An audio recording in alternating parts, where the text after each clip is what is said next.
Ireland, what's going on in 1900? Land League agitations, farmers are marching in order to gain the rights of ownership of their land. Protestants and Catholics are marching together. Lord Leitrim has been murdered, killed. The peasants are on the move. This is the time of the Home Rule debates. Should Ireland be granted any kind of political autonomy?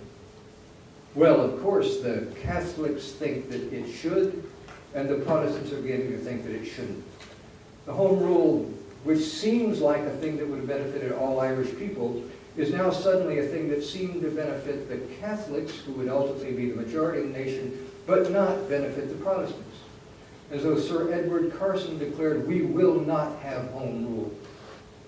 And he formed the Ulster Volunteer Force. The Ulster Volunteer Force was responded to in the south of Ireland by the construction of what is today the Irish Republican Army. That led to the Easter Rising. The Easter Rising led to the partition of Ireland. That is, when the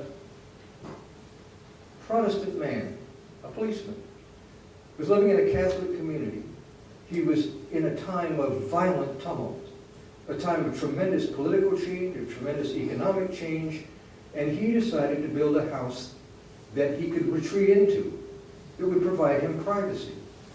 You can't know where Mr. Thornton is in this house. You can guess, but you can't know. Furthermore, he has put up on the front of his house a symbol of rationality, a sign of social order.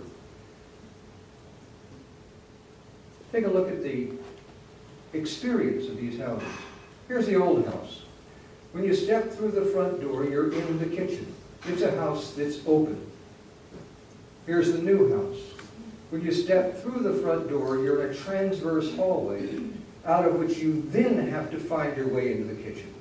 That is to say, the house inserts a lock between you and the outsider. It sets up a point of division, a place where, in fact, you can politely negotiate your differences. Instead of just crashing into the middle of the house, you're now welcomed into a hallway out of which you need to be politely ushered into some interior place. The house has become a little fortress. It's a little fortress at a time of violence, a time of fear. It's also a little fortress at a time of hope. So the new house, a perfectly symmetrical little box, invented by a Protestant in a Catholic community in 1900, at a time of violent, tumultuous political activity, built a house in which privacy was coupled with a symbol of order, the pure symmetry of the facade. The house was invented now over 100 years ago, but still viable. This is a house in the same community being built only 2.5 years ago, still with that perfect symmetrical facade that any architectural historian would immediately attribute ultimately to some kind of family of Georgian houses that has descended into a variety of Georgian-like country buildings. But that's not a very useful thing, because why in the world would it have taken so long? The Georgian style was in Ireland in the 1760s, just like it was in America. But it wasn't until the Land League started agitating, it wasn't until the Home Rule bills were going down to defeat, it wasn't until people were arming themselves, it wasn't until just 16 years before the Easter Rising that Ireland would burst forth in revolution. Not surprising, I guess. So if we have the pattern from Ireland, the pattern is a move from natural to artificial materials. The pattern is a move from open houses to closed houses. It's a general pattern. Once again, so now I step away, not this time to Bangladesh, but to my home territory of Virginia, through which you have with me suffered. And that's the story. That is an English kind of house which in England symbolized poverty, a house that was so old-fashioned that Chaucer made fun of it, became the normal house of Tidewater, Virginia. The Hall and Parlor House, a 2-room building. That was quite pervasively, quite generally, the normal type of Southern house in the 18th century. At a point, it was replaced by another kind of house that my greatest of all mentors, Fred Niffen, named the I house.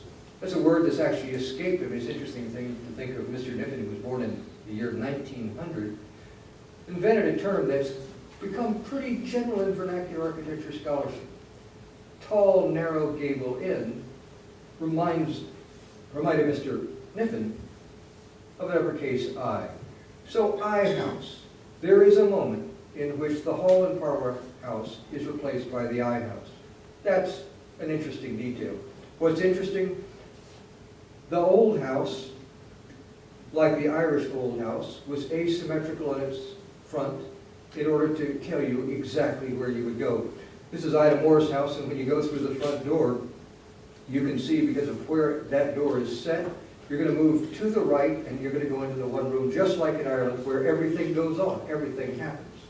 And then in the new house, the door is dead center. You don't know which direction you're going to go. The house has a symmetrical facade. It baffles your entry, but that facade also presents into the world a formal presence of a vision of order.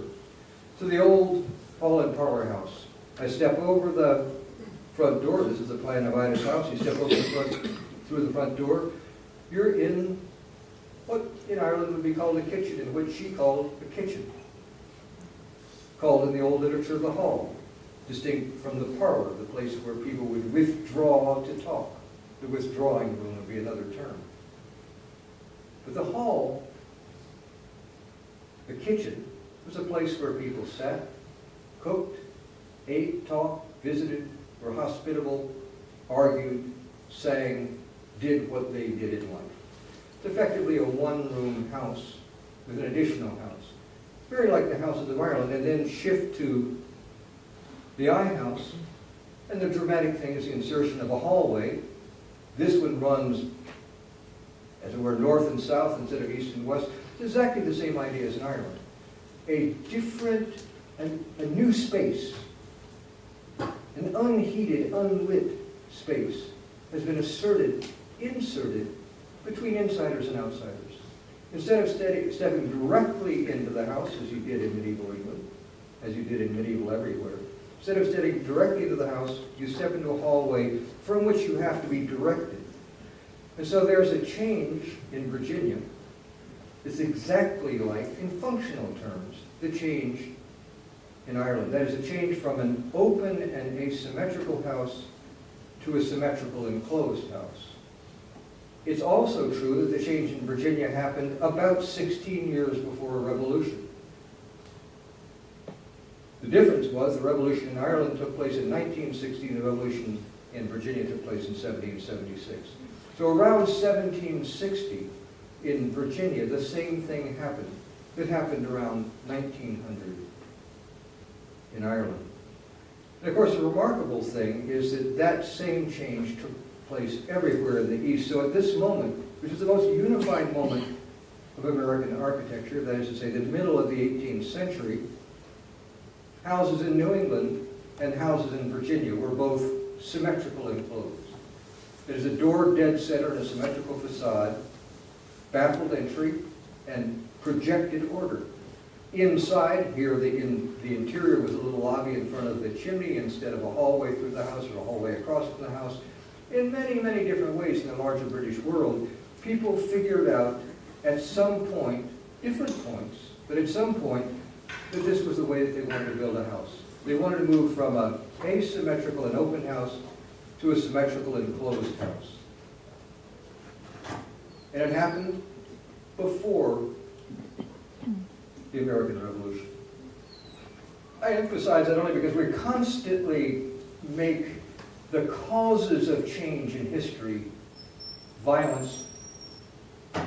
But long before the politicians could frame their ideologies or start their wars, the plain old farmers and artisans and merchants of America had already gone through the revolution and were on the other side. Wars are a mop-up effort in cultural history. Before the war was even begun, the revolution was already over. as Sam Adams commented.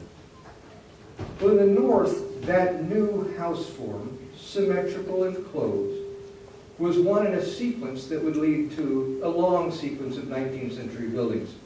Most important in this region are Greek Revival buildings. It's just wonderful how fabulous the varieties of Greek Revival are in upstate New York. But this was the moment in which it would seem that the unity of America would continue, but in fact the unity of America broke exactly with this style. At this point, North and South were no longer together. This is the point of breaking. Because the Greek Revival was followed by, we know, the long, Gothic and Italian and Queen Anne and so on, a whole series of styles that really in the North were not a series of styles so much as a simultaneity of exhilarated consumerism. Just every style bashed together. It's very easy to illustrate a guide to the styles, to go out and find a book that is pure in one style or another. But spend time on the landscape in this house, which is Greek and Gothic and Italian and all at once, is much closer to the exhilarated norms in the North. That is, the possibility of all those styles being available in the books. You'd have an old book lying around, you'd look at new styles, and so there were some people that were so, it's just exactly like fashions today. Pick up Vogue magazine, and you'll know what the style is. Go onto the street, how many people look like Vogue magazine? Vernacular architecture is just like that. Definitely there's a style, you know when the style hits, it can be dated, but look around at the actual houses and what you see is people are not slavishly following fashion. They're looking at fashions, figuring out how they fit with their own bodies, their own styles. They're adjusting, they're adapting, they're making something that's rational to them. Well, what you have in the North as a result of the intrusion of the Greek Revival style is a long, tumbling, sort of exhilarated circus play with commodities. All these books, all these plans, fiddle with them, do what you want. What you had in the South at the period of the Greek Revival is held on the porch like an unwelcome guest. It absolutely has no impact at all on the form of the house. Instead, what you've got is plain old house, just like 1760, with a little timid portico which says, I'm hip enough. I know what you're doing. I know that right now is a time for high heels 17 inches high. But I'm going to own one but not wear it.